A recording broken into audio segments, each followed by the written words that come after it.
bacaan Ummul Quran ini kita niatkan yang pertama kali untuk diri kita masing-masing. Semoga Allah Subhanahu wa Ta'ala senantiasa mencurahkan rahmat, taufik dan hidayahnya kepada kita semua. Kita dijadikan oleh Allah Subhanahu wa Ta'ala orang-orang yang mencintai ilmu dan semakin bertambah dan bermanfaat ilmu pengetahuan kita, orang-orang yang mencintai agama dan semakin baik keberagamaan kita kepada Allah Subhanahu wa Ta'ala, dimudahkan semua urusan kita fid dunya wal akhirah. Niat yang kedua, kita niatkan bacaan suratul Fatihah ini untuk kedua orang tua beserta keluarga kita semua.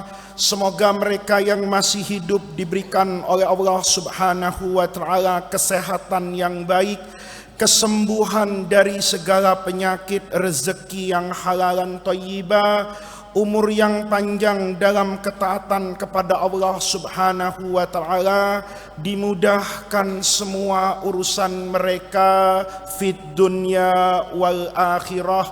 Untuk keluarga kita yang sudah meninggalkan kita semua, semoga Allah Subhanahu wa Ta'ala senantiasa melapangkan kehidupan mereka di alam kuburnya, mengampuni segala khilaf dan dosa mereka, serta menyatukan kita semua bersama mereka kelak di dalam surganya.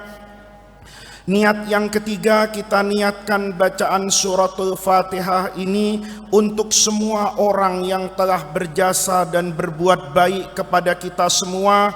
Semoga Allah Subhanahu wa Ta'ala senantiasa menerima amal ibadah mereka serta membalasnya dengan balasan yang berlipat ganda. Ala hadhihi niyyah wa ala kulli niyatin shalihah wa ila hadratin nabiyil mustafa Muhammadir Rasulillahi al-Fatihah. A'udzu billahi minasyaitonir rajim. Bismillahirrahmanirrahim. Alhamdulillahi rabbil alamin arrahmanir rahim maliki yaumiddin. Iyyaka na'budu wa iyyaka nasta'in. Ihdinas siratal mustaqim. Siratal ladzina an'amta 'alaihim ghairil maghdubi 'alaihim waladdallin. Amin. Hadirin jamaah sekalian yang saya muliakan, alhamdulillah pada pagi hari ini kita pagi menjelang siang ya, bisa berkumpul kembali bermuajahah di majelis pengajian kitab hikam yang dahulu sebetulnya rutin kita kerjakan, kemudian ada pandemi, kita merubah menjadi online. Setelah itu kita offline sekali di bulan Desember. Saya niat kemudian untuk istiqomah, tetapi seperti kata Ibnu Athaillah itu sendiri, tajrir riyah. Kadang-kadang arah angin di laut itu tajri, dia berhembus, dia berputar, bima la tastahihi sufun, tidak sesuai dengan apa yang kita inginkan. Januari lewat, Februari lewat, Maret lewat, dengan berbagai macam dinamika kehidupan. Alhamdulillah hari ini kita bisa memulai lagi. Saya di bulan Desember itu ingat mengupas tentang tasawuf, karena saya harus merefresh puluhan pengajian yang terhenti atau kita tidak istiqomah. Maka saya mohon hari ini, kalau teman-teman mau merefresh, tolong dibuka kembali di channel Darur Rahman. Itu pengajian hikam terakhir di bulan Desember yang saya berbicara tentang tasawuf secara umum dan pandangan sufi dalam kehidupan ini. Maka siang hari ini saya ingin memulai membaca kitabnya agar tidak kelamaan kita tawakuf dari memegang kitab hikam. Pengajian kita yang secara online itu sampai pada hikmah yang ke-21. Ini perlu juga untuk kita refresh agar nanti nyambung kepada hikmah yang ke-22 yang belum kita baca, di mana hikmah ke-21 itu berbunyi talabuka minhu ittihamun lahu wa talabuka lahu ghaibatun minka anhu wa talabuka li ghairihi li qillati hayaika minhu wa talabuka min ghairihi li wujudi bu'dika anhu. Hikmah yang ke-21 ini tentu sering saya katakan, semua hikmah yang ada di dalam hikam Ibnu Athaillah As-Sakandari itu ruhnya adalah kebersihan jiwa, cara pandang yang tulus dan bersih kepada Allah Subhanahu wa ta'ala. Maka di hikmah yang ke-21 Ibnu Athaillah kemarin itu ingin meluruskan pandangan kita terkait dengan doa. Ini perlu didengarkan baik-baik ini. Kata beliau, talabuka minhu. Kalau kamu meminta sesuatu kepada Allah, itu ittihamun. Seolah-olah kamu itu ittiham. Apa ittiham itu? Menuduh lahu kepada Allah. Ini jangan kemudian begitu ngaji sampai di sini terus pulang, maka istimbatnya kita tidak boleh berdoa. Itu separuh pinter ya ada begonya gitu ya. Nah, ini beliau ingin meluruskan pandangan tentang doa. Kata beliau, kalau ada orang terus meminta sesuatu kepada Allah, begitu dia minta sesuatu, itu seolah-olah kayaknya dia itu nuduh kepada Allah. Satu. Yang kedua, talabuka lahu. Kalau kamu mencari Allah.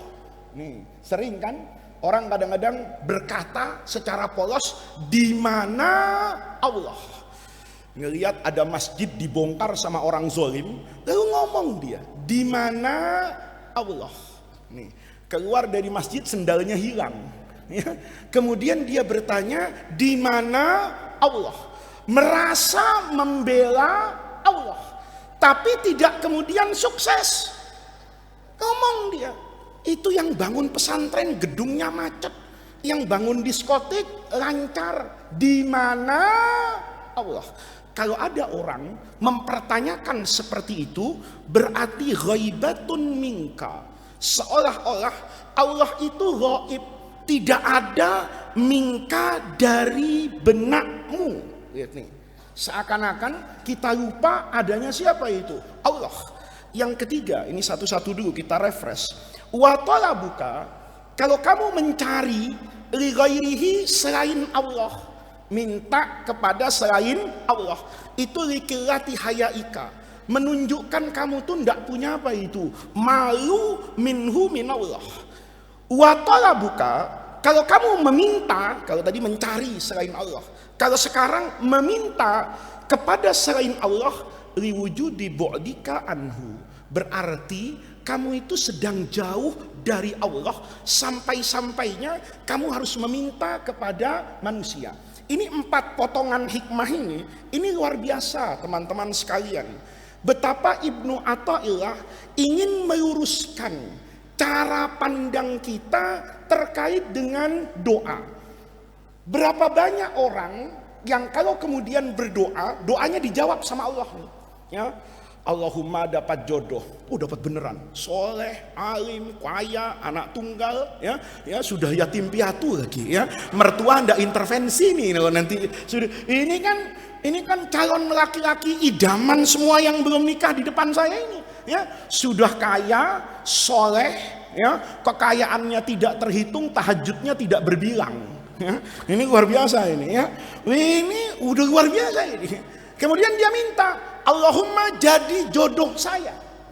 Tahu-tahu saqahullah, Allah dorong itu untuk apa itu? Untuk betul-betul menjadi jodohmu.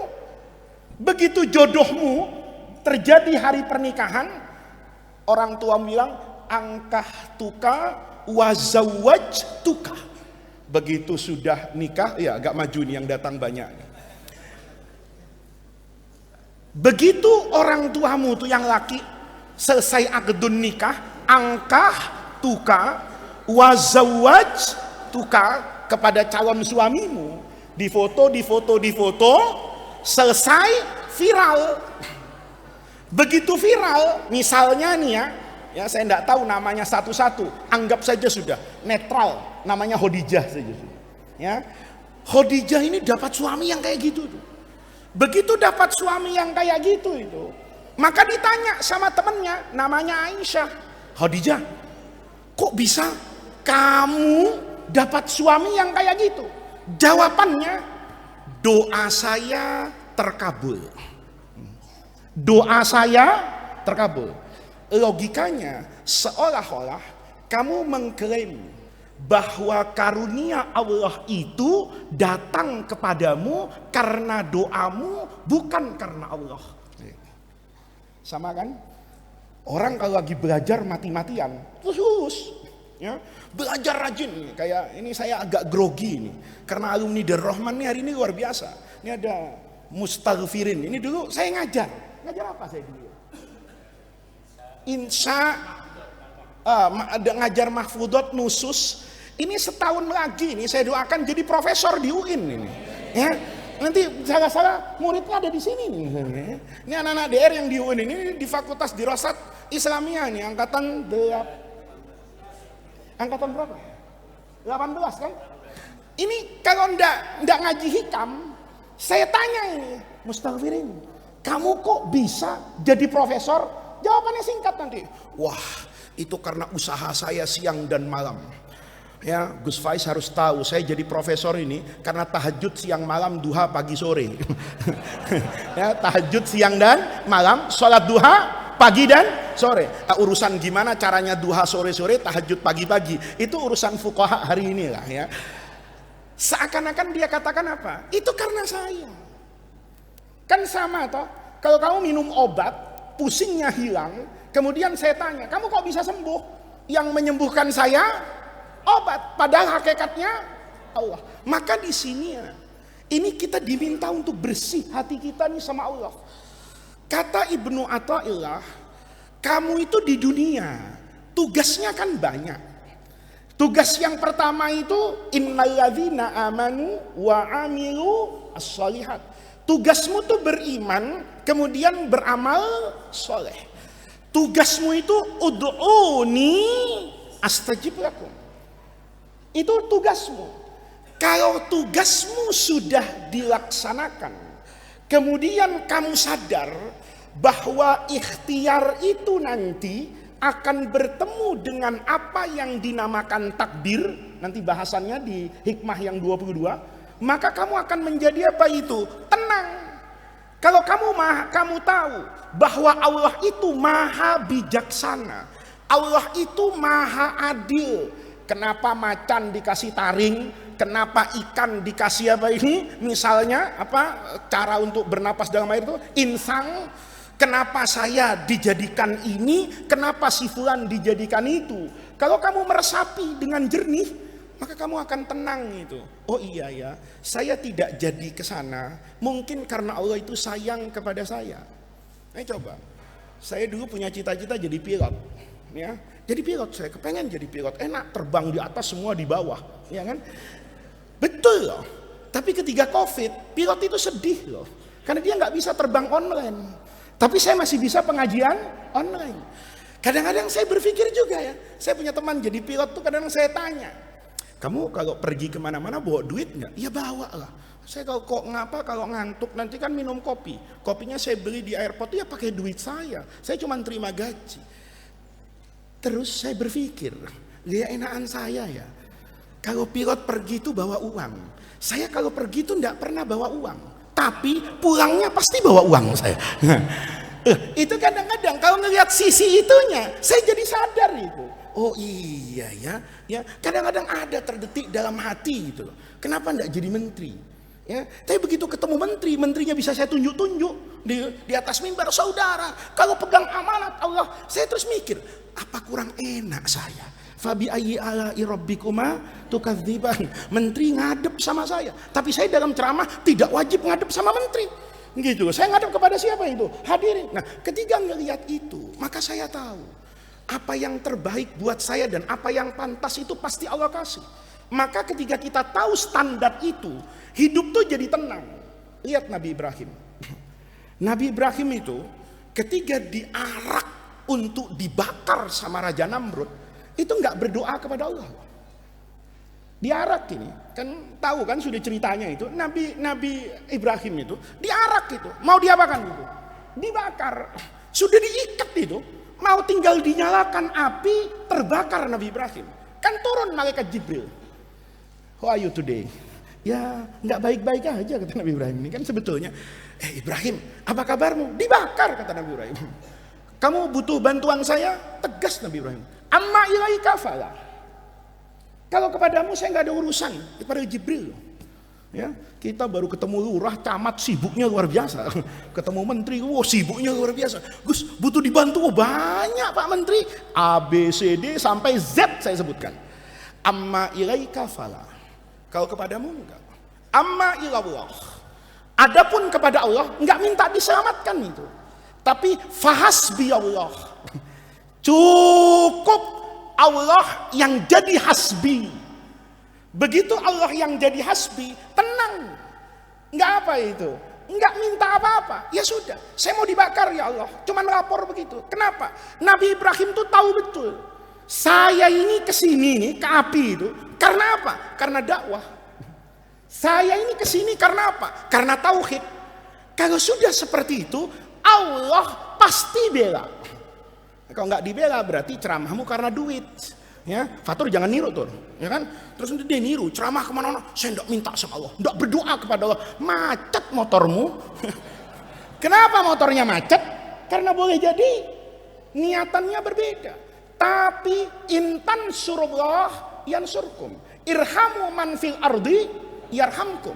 Ketika kamu sudah on the track dalam hidup ini, oh saya sudah belajar, saya sudah membahagiakan orang tua saya sudah sholat, tenang kamu.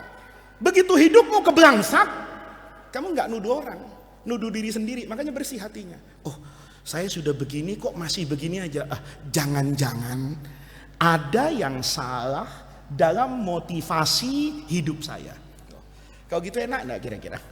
Jadi tenang aja gitu loh. Pilpres itu masih lama, ya kan? Sholat tahajud tuh nanti malam gitu loh, ya. Pilpres itu masih lama, ya. Yubi pilihan rektor UIN tuh masih lama gitu loh. Ini suka jadi tim sukses calon rektor soalnya, ya. Yubi ini angkatan 18. Yubi tenang yuk. Pilihan rektor UIN itu masih lama. Tapi sholat tahajud selesai. Oh, saya penuhi syarat administrasinya. Saya penuhi apa yang harus. Ya kan kalau beliau mau jadi profesor di UIN kan bisa, ya. Yang enggak bisa itu kan saya jadi Kapolri. Enggak bisa. Kalau saya terus ngajar hikam bawa pakai baju polisi gitu, ya ditangkap orang. Ini polisi palsu, enggak ada jalannya. Tapi kalau orang yang jalannya udah dikerjain tuh. Ya, yang ini mau jadi profesor, oh yang ini mau jadi guru besar di sana, oh yang ini mau jadi orang misalnya mau jadi petinggi, oh yang ini mau jadi orang kaya, yang ini mau jadi pengusaha, jalani saja. Begitu jalani, doa sama Allah. Begitu doa tuh enggak usah minta. Doanya apa? Ini penting anak-anakku. Kata Ibnu Athaillah ini kadang-kadang kebanyakan ngajar jadi susah saya. Ya, kadang-kadang ingat Ibnu Athaillah, ya, mudah-mudahan nggak ingat penyanyi dangdut gitu. Kalau salah ucap di sini bahaya, kredibilitas saya turun nanti. Kadang-kadang enggak ya. Ini pengajar hikam itu Ibnu Athaillah gitu loh. Kalau ngajar nahwu itu Ibnu Malik gitu loh. Jangan kayak anak Darul Rahman di masa lalu itu ya. Saya ngajar ngajar al-asmaul khamsah, dia pakai cerita al-asmaul husna lagi. Saya la ilaha illallah, jauh amat mas kata saya. Ya, nah itu jangan sampai. Nah, Ibnu Athaillah tuh bilang gini, la yakun du'a talabuka.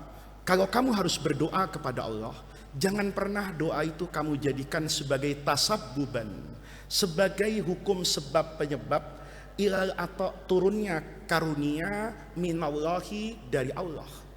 Kenapa? Nanti fayaqilla fahmuka anhu. Kamu jadi jelek cara pahammu kepada Allah. Seolah-olah Allah itu berinteraksi kayak manusia. Kalau manusia kan jelas, kamu baik saya kasih kebaikan. Tapi Allah enggak. Kita tidak baik, Allah pun masih baik. Maka ada pertanyaan menarik kemarin. Kalau koruptor nyolong duit negara, itu rezeki dari Allah bukan? Kamu belum pernah ditanya kayak gitu kan? Ada koruptor datang gitu, Pak, orang-orang yang di KPK itu Pak, ditangkap itu Pak Faiz ya, itu rezeki dari Allah ada. Kan orang semuanya cari makan toh, ya kan, punya uang, beli makanan, punya uang, nyekolahin anaknya, dan semua itu rezeki. Pertanyaannya, kalau orang dapat duit dari cara yang haram, itu rezeki enggak? Wah, kamu belum pernah tanya kayak gitu ya? Enggak pernah, untung saya pernah ngaji. Saya juga kaget ditanya kayak gitu.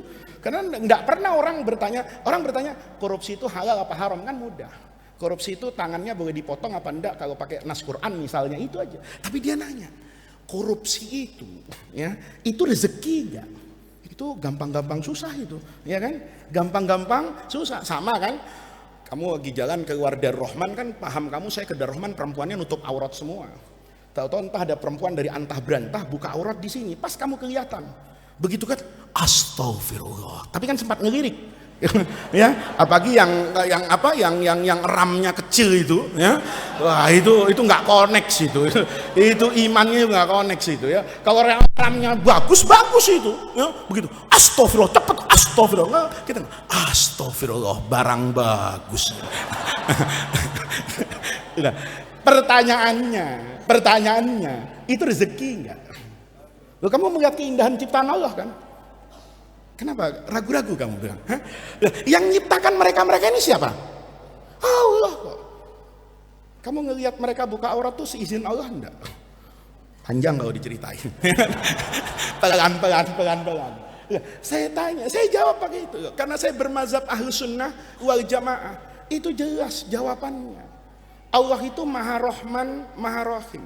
Maka untuk mengimplementasikan Rahman dan Rahimnya, semua orang di dunia itu mesti dapat rezeki dari Allah. Ayo, awan memayungi kita nggak kepanasan. Apa yang dipayungi cuman ustadz? Enggak. Maka kadang-kadang pengajian panas, dangdutan adem. Ada yang kayak gitu. Itu menunjukkan bahwa semuanya dapat. Oleh karena itu penting memahami itu. Ahlus Sunnah bilang, rezeki itu ada dua. Ada hakul intifa dan ada hakul tamlik. Khilafan lil Mu'tazilah. Semua rezeki itu harus dinilai dengan dua sudut pandang. Sekedar mendapatkan manfaat atau memang ingin kepemilikan, itu beda. Jadi kalau kamu dapat rezeki yang haram, itu bagian dari rahmat Allah. Kata Allah, kalau rezeki semuanya halal, yang rusak-rusak mentalnya ini mati nggak makan. Paham? Tapi itu sekedar apa itu? Intifa. Itu sekedar implementasi dari janji Allah di Quran, wa ma min dabbatin illa 'alallahi rizquha. Dijamin semua. Tapi sekedar apa ini? Intifa. Tidak kemudian apa itu? Rezeki yang kamu miliki sejatinya. Nah, kalau begini anak-anakku, maka cara pandangnya itu clear. Ada satu pekerjaan, tapi dia lahu jihatani. Ada dua apanya ini? Ada dua sudut pandang yang bisa kita lihat. Sama kan kalau ngaji usul fikih, ya, kalau kamu sholat pakai baju nyolong, sholatnya sah apa enggak? Hah? Sholatnya sah, kata usul fikih. Bahwa asin, gitu loh. Ini ada usul fikih. Ya, kalau nanti tasawuf lain lagi, nggak apa-apa. Ya kan? Usul fikihnya bilang sholatnya sah. Tapi dia maksiat. Kenapa? Karena sholat pakai baju yang haram itu fi'lun lahu jihatani. Ada jihatut ta'ah, ada jihatul maksiyah. Sholatnya jihatut ta'ah, tapi nyolongnya jihatul maksiyah. Maka sama dengan doa tadi. Kalau doa itu kata Ibnu Athaillah, tasabbuban ilal ata, yang kamu merasa doamu lah yang menyebabkan Allah ngasih, itu salah. Gitu. Kenapa? Karena doa itu kan sama-sama kewajiban manusia. Kamu wajib berikhtiar, kamu wajib berdoa. Tapi ikhtiar dan doamu itu sebetulnya itu akan berjalan selaras dengan apa yang menjadi takdirmu. Oleh karena itu, ketika kamu berdoa kepada Allah, ketika kamu sholat kepada Allah, kamu dikasih sama Allah, kamu dapat apa? Bukan dapat balasan atas sholat saya, bukan dapat balasan atas dosa, atas pahala saya, atas doa saya, tapi saya mendapatkan rahmat dari Allah. Oleh karena itu doa tidak boleh jadi hukum kausalitas itu, sebab penyebab itu tidak boleh. Doa itu kata Ibnu Athaillah semata-mata liizharil ubudiyah, untuk menunjukkan pengabdian dan penghambaan saya kepada Allah. Apa buktinya kamu hamba Allah? Doa. Saya jenderal, saya presiden, saya orang kaya, saya harusnya tidak takut dengan apapun yang ada di dunia. Kalau saya sakit, saya bisa bayar. Kalau saya diserang, saya panglima TNI, bisa menggerakkan apa ini? Pasukan. Kalau sudah seperti itu, keluar dari hamba Allah itu. Kenapa? Tidak merasa butuh. Tapi begitu kamu ngomong Allahumma, itu kata Ibnu Athaillah, kamu lakukan itu bukan kamu mau minta sama Allah, bukan. Saya cuman mau liizharil ubudiyah, menunjukkan annaka antar rabbu wa ana abduka. Sebatas itu. Maka dilanjutkan liizharil ubudiyah wa tahqiqan lil huquqir rububiyah. Saya ingin menunjukkan penghambaan saya kepada Allah, wa tahqiqan, dan ingin memenuhi hak Allah sebagai Allah. Apa haknya? Untuk doa ditujukan kepada Allah. Maka ketika kita doa, Rabbana atina fid dunya hasanah. Kenapa kamu doa? Saya mau menunjukkan betapa lemahnya saya dan betapa berkuasanya Allah. Bukan saya minta lulus bidarul rahman. Karena soal lulus atau tidak lulus, Allah itu hakim, Allah itu bijaksana. Kok gini lurus nggak hidupnya ini? Lurus. Tenang. Kita kan sering suudzon sama Allah. Ya Allah, kok nggak dikasih ya? Padahal gue udah tahajud seminggu. Iya kan, ada nggak yang begitu? Padahal perasaan gue udah jadi hamba yang baik ya. Kenapa malah keberangsak hidup gue sekarang ya? Malah sholat makin baik, kok rezeki makin seret. Itu yang ngono kalau pernah sholat, kalau pernah puasa, kalau nggak merat lagi. Lihat tuh. Itu kenapa? Karena dia selalu meminta kepada Allah hawa nafsunya, bukan ingin menunjukkan penghambaannya kepada siapa ini? Allah. Maka nanti doanya tuh matre terus. Rabbana atina fid dunya hasanah. Apa itu hasanah? Yamaha NMAX. Bayangin coba.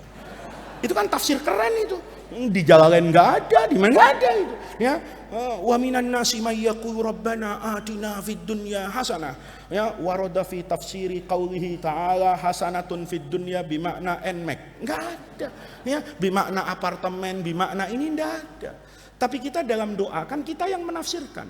Oleh karena itu orang soleh itu selalu bilang, Allah itu tidak pernah tidak menjawab doa kita, tetapi Allah itu tidak menjawab apa yang kita minta. Orang alim itu akan mengatakan takdir buruk itu tidak ada. Takdir itu baik semua. Tapi kita mengatakan ini takdir buruk kalau tidak sesuai dengan keinginan kita. Ini kan ngajinya hikam, jadi agak-agak beda dikit gitu sama dulu waktu di pesantren, yang zahir batin. Kalau ini enggak. Kamu sering bilang, ini takdir baik apa takdir buruk? Dibeda-bedain. Kalau dapat duit, takdir baik. Alhamdulillah, wah, nasib gue bagus bener. Ya kan? Hari ini luar biasa. Karir moncer, rezeki. Wah, ini berarti takdir baik. Apa kabar lo? Buruk. Kenapa buruk? Ya Allah, nggak punya uang, tapi lupa. Bangun itu subuh itu takdir baik loh. Nanti kamu yang sudah nikah, punya anak nurut disuruh orang tua, itu rezeki loh, ya kan? Sekarang sudah jadi ibu ngerasa kan susah kalau jadi ibu kan? Dulu kamu waktu jadi anak susah betul diatur, ya kan? Susah betul diatur, ini ibu apa sih? Ini mamnu, ini layu, udah kayak kismul amen aja kan begitu kan? Ini karena ibu ini kismul aman apa kismul tarkiyatul kan begitu kan? Ini layajus, ini mamnu. Tapi begitu kamu jadi kamu paham kan? Artinya apa? Sebetulnya yang kamu benci itu diingini kok oleh kamu, cuman kamu enggak tahu kalau itu mendatangkan kebaikan. Itulah kata Quran, asa an takrahu syai'an wa huwa khairul lakum. Nah, kalau sudah kayak gitu tenang. Tidak ada nuduh-nuduh Allah, tidak ada protes-protes kepada Allah. Nabi Ibrahim itu dalam suasana yang terjepit dengan api, ngomong dalam hatinya, jangan-jangan ada yang salah dalam hidup saya. Kok sampai sekarang Allah belum menurunkan pertolongan? Balik sama diri sendiri. Jangan-jangan saya ini ada yang kurang. Lihat Rasulullah, sama kok.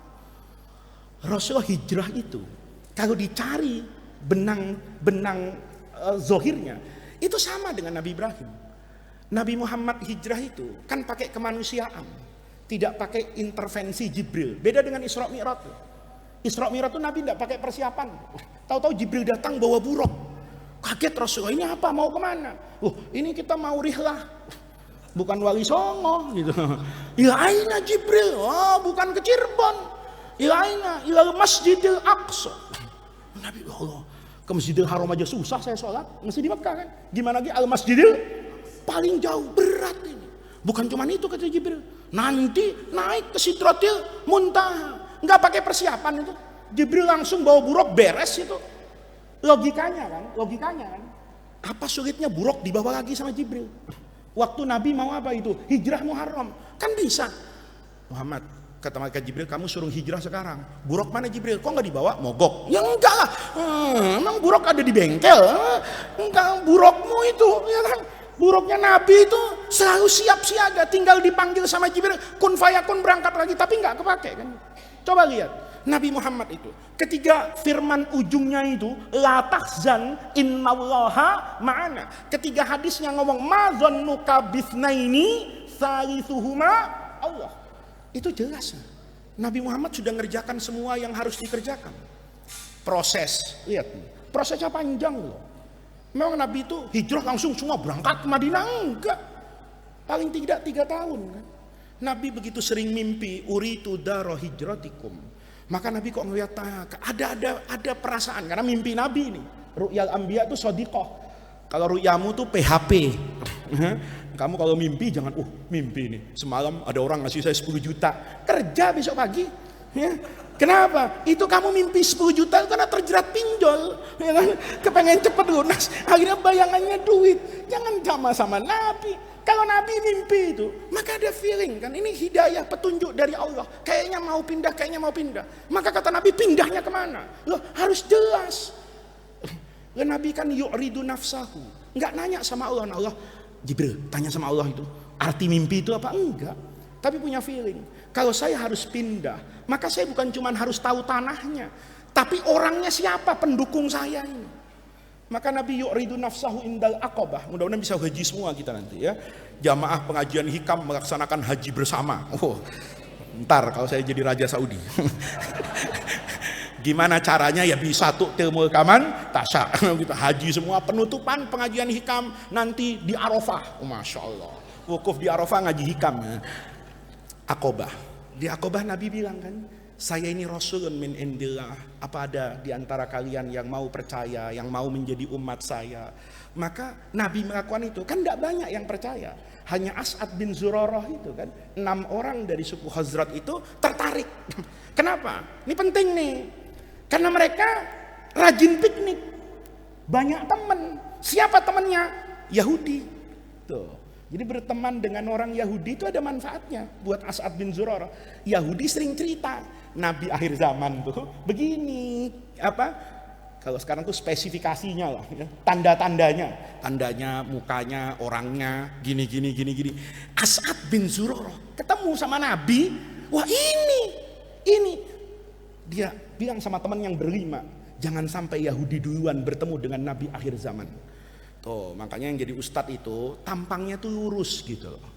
Ya, di pasar ustadz, di masjid ustadz. Jadi kalau ada orang nanya, mana ustadz ini? Itu pas lagi di pasar. Kayaknya bukan. Nggak mungkin. Laisa hadza kalau bahasa DR-nya. Ya, mustahil. Kenapa? Lah casingnya nggak kelihatan ustadz. Tuh, Rasulullah enggak. Dari madharnya, belum batin. Baru apa itu? Madharnya. Percaya As'ad bin Zurarah datang menghadap Rasulullah. Saya percaya, aman nabika.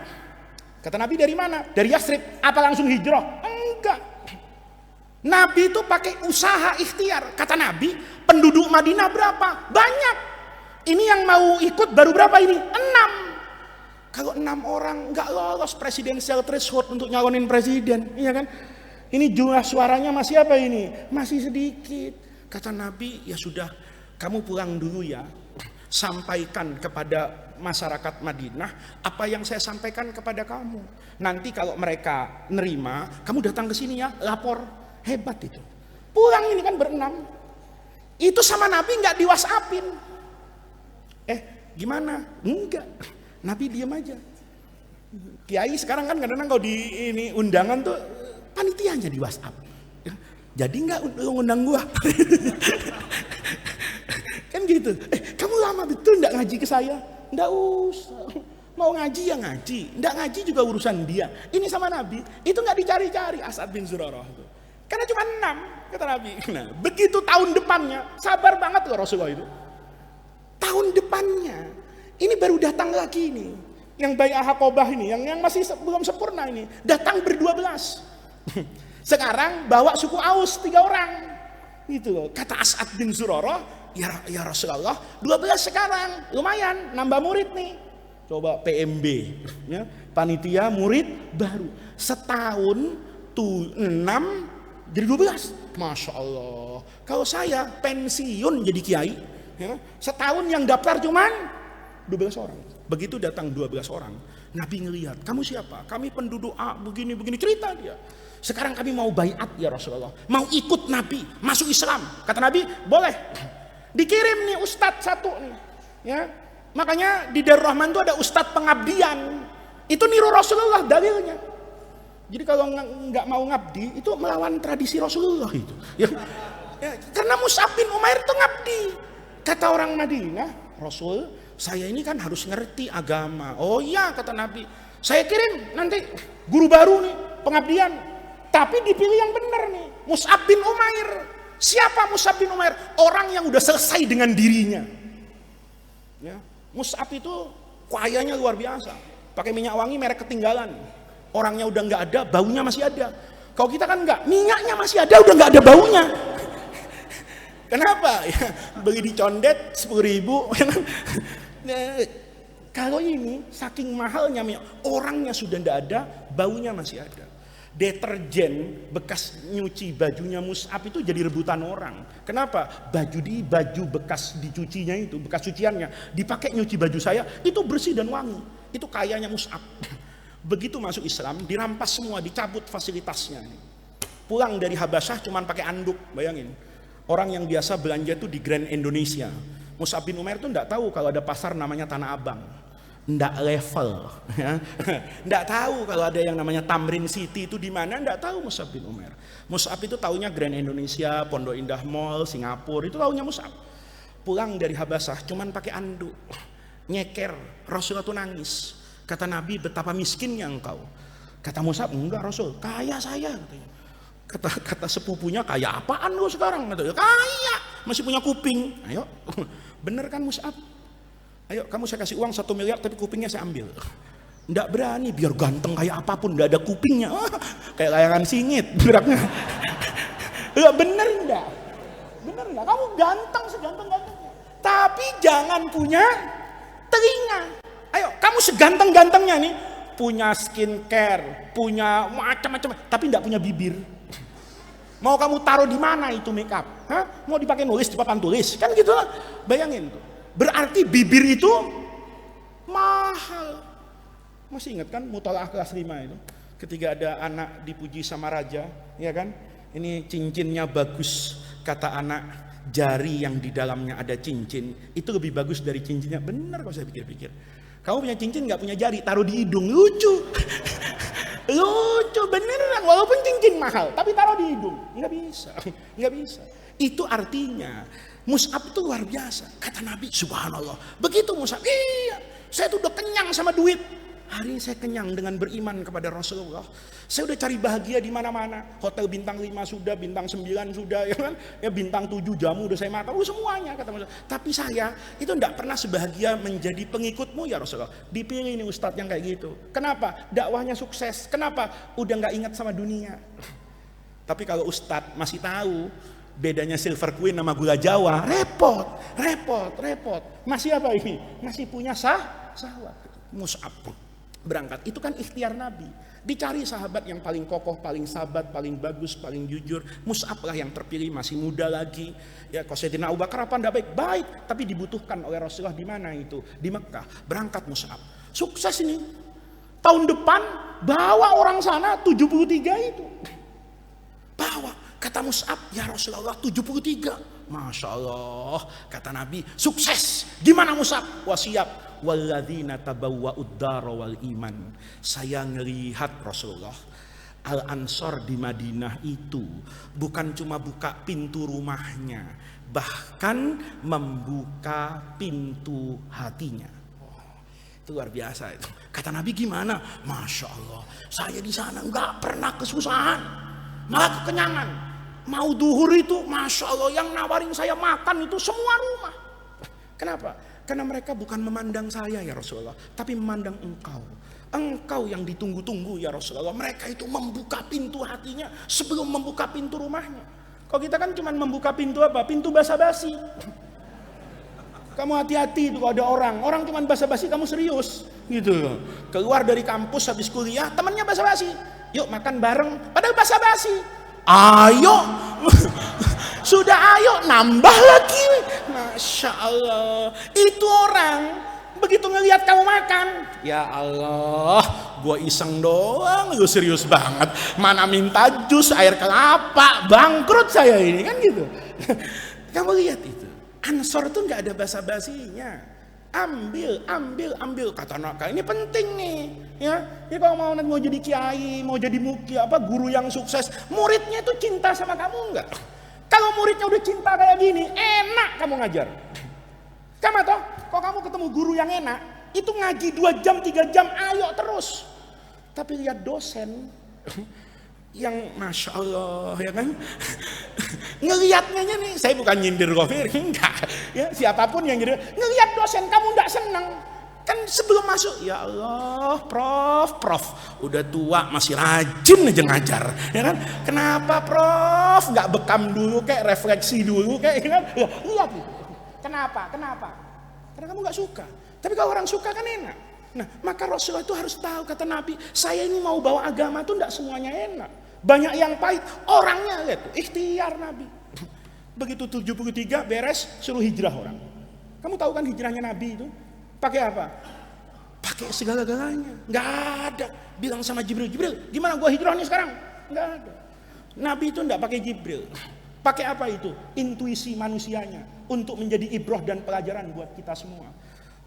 Begitu semuanya hijrah, Abu Bakar pamit, ya Rasulullah, saya mau hijrah. Dijawab sama Nabi, alarisrika ya Abu Bakrin, tunggu dulu. Itu namanya kinayah. Kata Abu Bakar, jangan-jangan saya mau disuruh apa ini? Bareng sama Rasulullah. Namanya Abu Bakar ini pede pada tempatnya. Kamu kok jadi orang jangan terlalu pede gitu. Ada ustadz teman saya itu, ana waktu khutbah pertama Gus, semua orang melihat. Ana merasa alhamdulillah sukses. Saya dalam hati, Mas, tunggu dulu. Orang tuh melihat tuh kan bisa banyak. Bisa melihat karena kagum, bisa melihat karena kasihan, bisa juga. Ya ada ya ustadz akhir zaman kayak begini. Mana kurus ya kan, ada gigi cabai kayak yang bisa makan di warteg nih ustadz. Dia boleh jadi kan gitu. Nah ini ya, Sayyidina Abu Bakar tuh pede. Karena pede, saya bareng dengan Nabi, lihat. Beli kendaraan kan. Abu Bakar beli. Saya mau hijrah sama Nabi. Nabi itu harus enak hijrahnya. Nggak bisa ke Madinah naik Toyota Calya itu sakit, kata Abu Bakar. Nggak bisa naik Innova, nggak bisa. Saya mau beli mau beli Range Rover itu, yang 8 miliar buat Rasulullah. Belilah kendaraan yang paling bagus, kuda yang paling gagah, parkir di rumahnya. Nabi ini kan ke rumah Abu Bakar untuk menentukan kapan Nabi keluar apa ini. Akhrijni mukhraja sidqin wa adkhilni mudkhala wa adkhilni mudkhala sidqin wa akhrijni mukhraja sidqin, kan itu. Datang kaget Nabi. Abu Bakar, ini kuda bagus-bagus 2. Buat siapa? Ya buat engkau 1 Rasulullah untuk hijrah. Apa kata Nabi? Abu Bakrin, saya itu tidak pernah ragu ketulusanmu membantu saya. Sayyidina Abu Bakar itu kalau ngasih bantuan sama orang itu bukan kayak caleg ngasih bantuan sama Darul Rahman, ya kan? Kalau caleg kan lo ada maunya, ya kan? Pak Kiai saya ingin membantu, saya pikir bagus banget nih orang. Belakangan pamfletnya dipasang di mana Lenteng Agung. Oh dapilnya kata saya. Lo ada loh orang sedekah itu enggak tulus. Saya pernah ya, di Jakarta Timur perbatasan Bekasi. Nggak usah saya sebut orangnya dan nggak usah sebut dapil pastinya. Jadi itu tempat sama. Jakarta dengan Bekasi itu perasaan sama. Saya ngaji di musola, mic-nya itu kresek-kresek, nggak enak. Ya memang saya juga nggak protes. Saya kan bukan mau konser, ya. Oh iya, saya pernah kok ceramah itu nggak pakai sound system, pakai soundnya tape itu dibuka satu itu, dipasang. Masya Allah, saya dalam hati, apa ada penyiksaan yang lebih dahsyat dari malam ini? Gitu. Ceramah itu pakai gitu. Ya udah saya sama aja dengan nggak pakai mic. Tapi saya syukuri karunia Allah masih mau orang dengerin saya. Nah ini ya, kosong nggak enak nih. Saya ingat ada teman saya nyalek di situ. Saya telepon, bos, saya ceramah bos, itu nggak enak musolanya itu. Ente mau berkah nggak? Siap bos. Ganti sound sistemnya. Ya, udah. 3 bulan atau 4 bulan saya diundang lagi ke musola itu. Speakernya ala subako umakana, ala makana, nggak berubah. Saya bilang, yang caleg itu nggak ngubungi, nggak ada Gus kata panitianya. Saya telepon dia, kamu jangan bohongin saya, udah janji nyumbang. Bukan gitu Gus, itu bukan dapil saya. Masya Allah, saya baru tahu kalau sedekah itu ada dapilnya. Saya baru tahu itu Muslim abad 21 ini. Oh, ternyata syaratnya itu bukan cuma nisab, bukan ada dapil, bayangin tuh. Nggak tulus. Nah ini ya. Ini kita sambil santai lah. Tapi ini kalau kita lihat nih, Abu Bakar tuh tulus. Kata Nabi, tapi untuk yang ini ya Abu Bakrin, saya maunya apa ini? Bayar. Nggak enak. Hijrah ilallah gratis. Tuh, Anda gitulah. Kalau masuk masjid itu biasakan bawa uang atau bawa m-banking. Sekarang banyak masjid pakai QRIS itu saya mendukung itu. Karena nggak mungkin 10.000 itu, ya kan? Nggak mungkin itu masjid pakai QRIS kan keren, masa 10.000, ya kan? Mikir saya lihat tuh 500 itu namanya tulus. Nabi itu nggak pernah gitu. Nabi itu tahu kalau tulus, tapi ikhtiar. Kata Nabi, saya juga mau bagian dari jihad bayar. Kamu lihat kan? Nanya lagi Rasulullah. Itu nanti ujungnya ini tolak buka ini penting. Nanya lagi, kita hijrah lewat mana? Kata Abu Bakar, ya nggak tahu. Saya kan nggak punya GPS nih, ya. Belum dipasang GPS ini di kuda, gimana ya? Kata Abu Bakar, ada Rasulullah GPS yang paling canggih, tapi buatan orang kafir, dan memang kafir orang itu, namanya Abdullah bin Uraiqid. Itu dalal, penunjuk jalan, tapi musyrik. Kata Rasulullah, coba fit and proper test, ya. Didatengin tuh orang, dari mukanya Nabi tahu ini orang jujur, tuh musyrik tapi bermanfaat, dipakai sama Nabi. Daripada beriman nggak pernah ke masjid, nyumbang kagak, maki-maki iya, ngomongin orang tiap hari, gitu. Ini musyrik. Abdullah bin Uraiqid itu dalalnya Nabi. Untuk thariqul hijrah itu dia yang gini, diajarin kan. Rasulullah jangan kesini gini. Itu semuanya itu musyrik. Nabi lihat tuh mukanya, mukanya nih walaupun musyrik jujur nih, ya kan. Daripada kita kadang-kadang ngelihat pakai peci, sarungan, kayaknya santri, ribut sama tukang gorengan. Kenapa bang ribut? Lah iya pak, ini kan saya goreng dari tadi, kok habis ada dia. Saya tanya makan berapa? 3, padahal makannya 30, pakai peci. Bayangin. Itu kan orang kayak gitu nggak ada manfaatnya itu. Ya ada sih, Islam KTP itu ada manfaatnya. Manfaat sehingga kita masih menjadi mayoritas di Indonesia ini. Ya, coba Islam itu diukur dari yang ngaji, yang sholat minoritas mungkin. Gitu. ini kalau kita lihat teman-teman sekalian, ini luar biasa ini. Ngerancang jalanan, kanan kiri harus transit dulu di Gua Thaur gini beres itu. Kata Nabi, kita ini kan mau cepat keluar, kok pakai transit? Diuraikan begini, karena ini pasti dikejar. Nanti mudah-mudahan bisa ke Gua Thaur kan? Punya peranan, Nabi ikhtiar. Nggak ada, Allahumma Jibril jagain gua ya, nggak ada. Ihtajabtu binurillah, baca Hizbul Ikhfa misalnya, bagian dari doa ya. Tapi minta sama Allah enggak. Kata Rasulullah, terus gimana ini Abu Bakar? Gampang Nabi. Kita pakai strategi ini. Anak saya yang perempuan Asma binti Abi Bakar itu urusan catering. Dibilang sama bapaknya tuh, nak nanti kamu kalau sore ya bawa roti ya, bawa nasi, kalau ada soto, apa aja lah bawa ke bapak ya sama Nabi Muhammad. Siap. Caranya begini nak, galon airnya gini dulu siap. Anak laki yang masih kecil itu, yang Abdullah itu, kamu masih kecil ini nggak dicurigai orang. Jadi apa? Mata-mata bapak ya. Kamu ke Darun Nadwa, ke Ka'bah, dengerin omongan orang tentang bapak dan Rasulullah itu apa. Nanti sore lapor. Kata Rasulullah, loh kalau lapor nanti telapak kakinya kan berbekas. Tenang, saya nyuruh asisten saya Amr bin Fuhairah.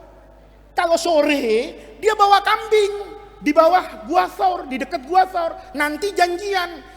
Yang satu jam 5 sore dari Mekah jalan ke Gua Thawr, yang satu turun dari arah Gua Thawr ke Mekah. Di tengah ketemuan. Kacau telapak kakinya itu. Kata orang Quraisy, banyak amat ini, bukan Muhammad ini, bukan Abu Bakar tukang kambing ya. Salah-salah ini tuh orang Madura mau jualan sate kambing kan begitu kan. Rasulullah aman enggak? Pakai usaha enggak? Pakai. Semua itu sudah dibuat oleh Rasulullah bikuli ihkam bahasa Arabnya itu. Sudah matang rencana ini, tawakalnya sudah, keluar rumahnya waja'alna min baini aidihim semuanya. Begitu di Gua Thawr terjadi kan, orang kafir itu di atas. Apa kata Abu Bakar? Ya Rasulullah, lau ra'a ahaduhum, seandainya salah seorang dari mereka ngelihat kakinya, karena posisi Nabi di bawah. Hari itu ya, kata Abu Bakar, kalau ada yang sepatunya lepas talinya itu, terus dia memberi tali, ngelihat, oh pasti kita ketangkap. Apa terus Nabi doa, Allahumma Jibril, Israel, kalau turun enggak. Apa kata Allah? La tahzan. Enggak usah sedih Abu Bakar. Innallaha ma'ana. Kalau kita bersama dengan Allah, Allah juga akan bersama dengan kita. Kalau kita sudah memberikan yang terbaik kepada Allah, pasti Allah akan memberikan apa-apa yang jauh lebih baik dari kebaikan yang kita berikan kepada Allah. Tuh. Jadi kalau gitu adem hidup gitu loh. Tenang, nggak banyak permintaan. Doa tuh singkat tapi marem. Rabbana atina fid dunya hasanah, cepet. Kamu kan doa lambat itu. Kayak belanja di supermarket tuh. Rabbana atina fid dunya hasanah. Hasanah itu ya Allah lulus tahun ini, dapat jodoh, ya kan? KKN bagus ya, skripsi ini panjang, ya. Kalau dia enggak, Rabbana atina fid dunya hasanah. Kewajiban saya itu doa ya Allah, minta yang baik. Apa yang baik? Saya tahu semua yang menjadi takdir saya dan nasib saya itu adalah pemberian terbaik dari Engkau. Hanya mata saya saja ya Allah yang selalu bersudzon kepadamu, adem hidup. Itu hikmah yang ke-21 itu kita refresh. Ya, yang terakhir. Maka kita masuk hikmah yang ke-22. Sekarang jam berapa ya? Saya kok ngomong tuh bahaya. Oh, hampir jam 11 ya kan. Saya nggak pakai jam. Ya, lupa bukan nggak punya jam ya. Ntar kamu dianggap mengeksploitasi. Waduh, Gus Faiz tadi ngomong nggak punya jam. Yuk iuran beliin jam oh enggak lah. Saya belum sampai kepada taraf tahapan itu gitu ya. Nah, yang ke-22 itu lanjutannya. Kata Ibnu Athaillah As-Sakandari, setelah kita ini bersih kepada Allah ya. Jadi kalau kamu minta ya minta itu dalam rangka apa ini? Ibadah kepada Allah. Jangan nuduh Allah di mana Allah? Apalagi di mana keadilan Allah? Itu orang bodoh. Kalau orang alim itu justru takut kalau Allah menunjukkan keadilan. Kalau Allah adil enggak hidup kita. Kalau Allah itu adil, enggak hidup kita. Ayo ya, kita ini bermaksiat kepada Allah dari subuh sampai sekarang. Ada maksiat kepada Allah aman-aman aja. Malah habis ini makan nasi uduk. Iya kan? Padahal belum tentu kita bersih kepada siapa ini? Allah Subhanahu wa taala. Maka kemudian nih, kalau orang sudah seperti itu, jangan pernah berharap kepada orang. Kalau kamu minta kepada presiden, itu tandanya otakmu itu lupa dari siapa itu? Allah. Ini penting, itu kayak banyak orang soleh itu kan, ketika ditanya sama penguasa, kamu butuh bantuan saya enggak? Kata mereka butuh sih. Apa yang bisa saya bantu kepada kamu? Hapuskan dosa saya. Oh enggak bisa. Hapuskan dosa saya. Oh enggak bisa. Kalau enggak bisa yang itu, bisa yang lain aja dah. Oh bisa. Saya enggak usah mati. Cegah kematian untuk datang kepada saya. Ya enggak bisa. Loh kok kamu enggak bisa apa-apa, ngapain nawarin apa-apa kepada saya? Lihat itu luar biasa. Itu menunjukkan orang-orang seperti itu yang ada dalam benaknya itu keyakinan bahwa Allah itu pasti nolong. Kalau Allah belum nolong itu belum waktunya. Masih ingat yang Pak Kiai sering bilang itu, ya, pakai bahasa Jawa itu. Lek wis wayahe dugi piyambak. Itu bahasa Jawanya. Lek durung dugi itu burung wayahe. Kalau sudah waktunya dia akan datang. Kalau belum waktunya dia tidak akan datang. Kalau kamu tidak didatangi oleh dunia, itu berarti belum waktunya aja. Jadi kalau lihat kayak gitu kan adem. Ngelihat teman saya, oh muka pas-pasan tapi karir politiknya bagus. Nggak apa-apa, memang sudah waktunya. Saya belum waktunya. Oh itu kok saya nggak bisa begitu ya? Dia bisa. Loh, saya bisa kok ke sana, lebih bisa dari dia. Tapi itu bukan takdir saya. Itu bukan jalan hidup saya, adem kayak gitu. Makanya kata Ibnu Athaillah, ini yang indah nih. Lanjutan yang ke-22 itu indah. Ma min nafasin tubdihi illa walahu qadarun fika yumdihi. Ini bahasa singkatnya. Dalam setiap tarikan nafas yang keluar dari hidung kita, pasti ada takdir yang membersamainya. Dalam setiap tarikan napas itu pasti ada takdir yang keluar sama dengan keluar nafasnya kita. Sering kan kita begitu? Udah kita jaga-jaga handphone, mana baru, gres, dibawa ngaji. Udah kita jaga betul. Sampai di sini temennya lama nggak ketemu, salaman. Wow, jatuh handphonenya. Aduh. Tahu gitu, sering kita bilang begitu kan? Tahu gitu tadi handphone saya kantongin. Daripada saya pamerin berujung kepada apa ini? Penyesalan. Tapi itu kita tahu. Wa ma min nafasin. Nafas itu kan udara yang kita keluarkan dari rongga paru-paru dan ada yang kita masukkan. Setiap yang kita hisap dan setiap yang kita tarik, maka di sana pasti ada takdir yang selalu membersamai. Nah ini tentu dulu ngaji yang pertama itu saya sudah menjelaskan takdir Allah itu apa. Ya, tidak boleh kita salah memahami takdir. Ya, santri ini kadang-kadang salah memahami takdir. Kalau tidak lulus bawa takdir. Kenapa kamu tidak lulus? Takdir. Tapi kenapa kamu sukses usaha? Sama ya.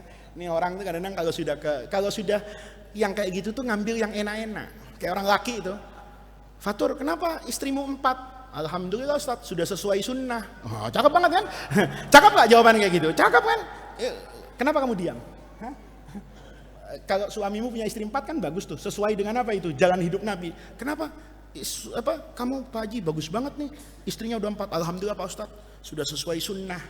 Nah, tapi sesuai sunnahnya itu cuma nambah istri. Padahal sunnah Nabi itu banyak. Dermawan sunnah, iya kan? Mukanya nengin itu sunnah.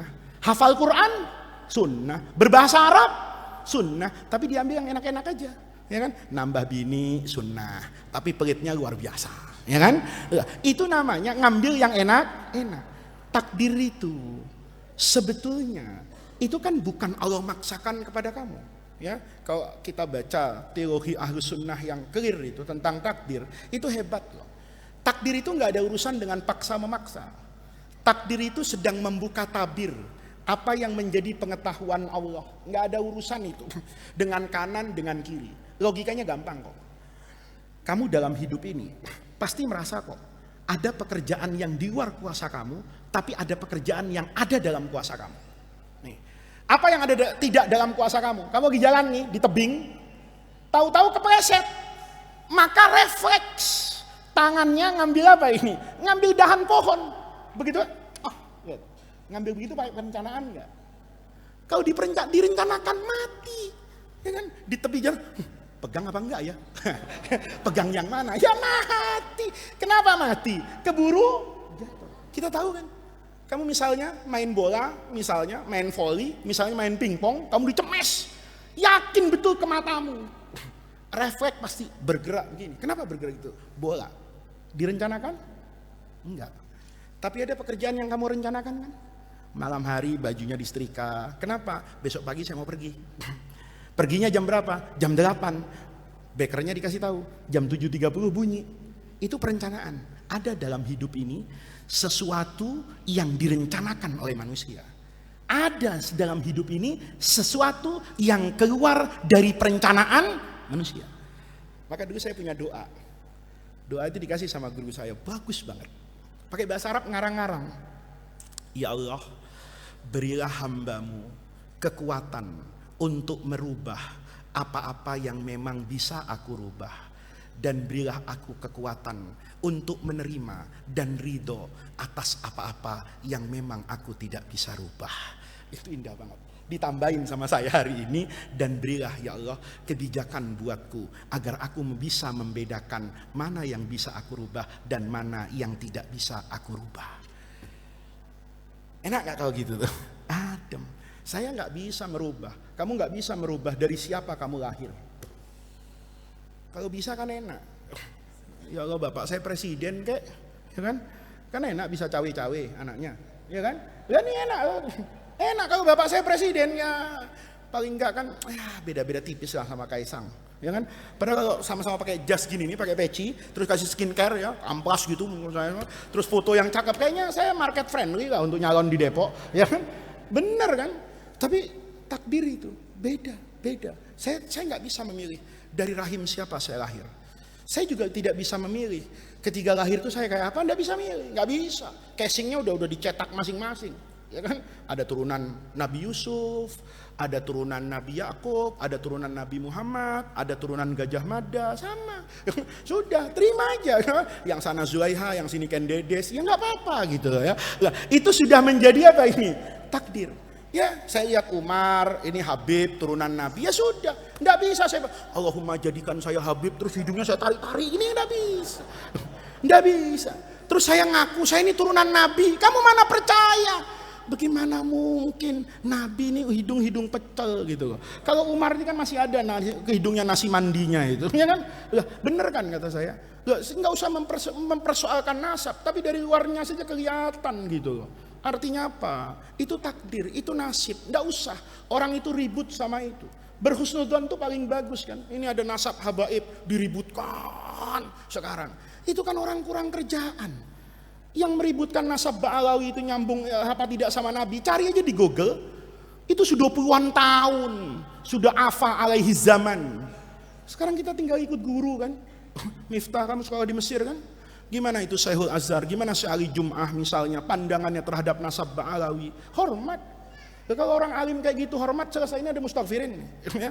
Kamu tanya Syekh Ali Jum'ah dulu, kayak apa mauqifnya? Sayyid Muhammad bin Alawi Al-Maliki, itu bagaimana mauqifnya? Kiai Maimun Zubair, mereka percaya kok. Kalau sekarang ada orang, ini kadang-kadang susahnya kan begitu ya. Saya tuh nggak berani bicara soal DNA.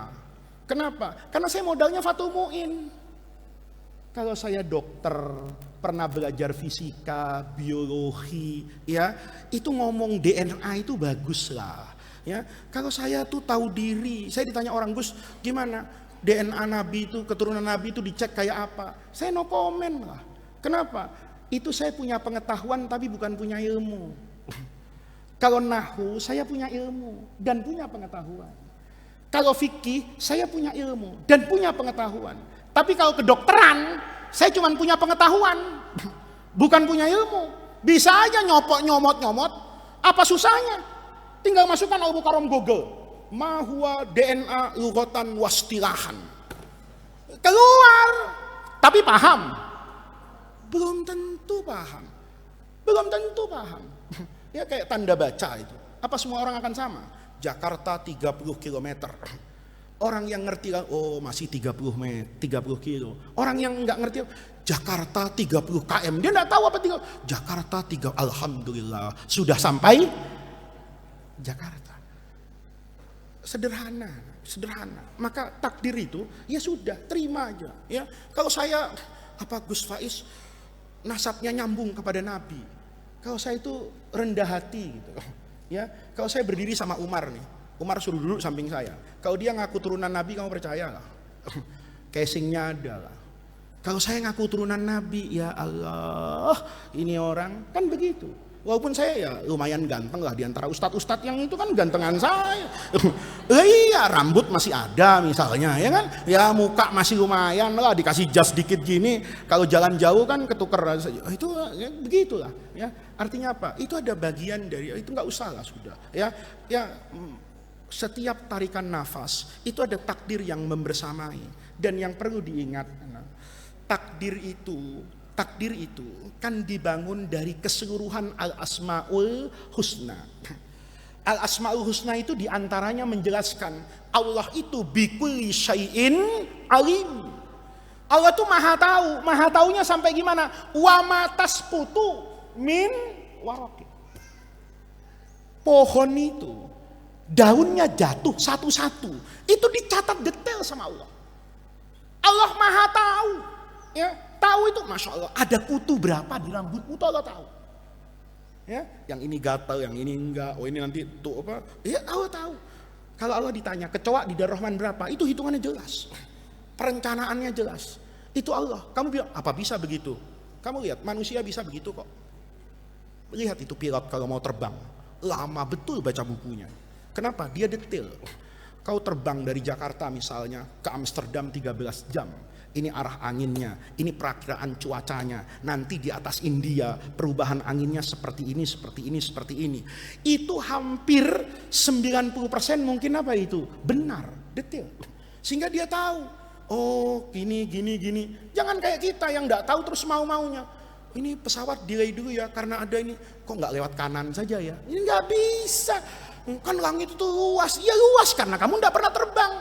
Kalau kata pilot, saya harus berjarak 1000 meter ini, 1000 kaki. Kalau sama-sama begini, ya kalau bajai enak ngeles, wih, segitu kan enak. Nah, kalau pesawat bagaimana caranya? Gitu.